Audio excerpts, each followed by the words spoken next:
எனக்கு இது ஒன்று மட்டும் புரியவே இல்லை. இது எனக்கு மட்டும் தான் இப்படி நடக்குதா? இல்லை எல்லாருக்குமே இப்படி தான் நடக்குதான்னு எனக்கு தெரியல. நம்ம பார்த்து பார்த்து வீட்டை வந்து சுத்தம் பண்ணி வச்சுருப்போம். அழகாக வந்து மெயின்டைன் பண்ணிலாம் வச்சுருப்போம்.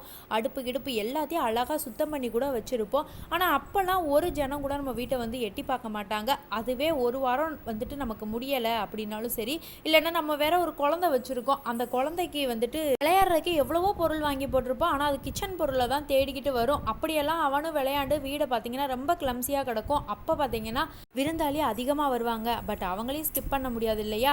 அதனால நம்மளால் எப்போ முடியுமோ அப்போ நம்ம எல்லா ஒர்க்கையுமே பார்த்து வச்சுக்கலாம். நம்மளால் முடியலைன்னா தாராளமாக நம்ம வந்துட்டு ரெஸ்ட் எடுத்துக்கலாம். ஏன்னா நம்ம கிட்ட சின்ன குழந்தையும் இருக்குது இல்லையா? அதனால் ரெஸ்ட் எடுத்துகிட்டு எப்போ முடியுதோ அப்போ வந்து பண்ணிக்கலாம். இது வந்து என்னோட கருத்து. உங்களுக்கு இதில் ஏதாவது மாறுபட்ட கருத்து இருந்தாலும் கண்டிப்பாக கமெண்ட்டில் வந்து சொல்லுங்கள். ஆனால் நான் ஒன்று மட்டும் புரிஞ்சுக்கிட்டேன். வீட்டை அழகாக வச்சுருக்கப்போ நம்மளை அப்ரிசியேட் பண்ண ஒரு ஆள் வரமாட்டாங்க. அதுவே கொஞ்சம் நீட் இல்லாமல் இருந்துச்சுன்னா டெஸ்கிரைப் பண்ண நிறைய பேர் வருவாங்க.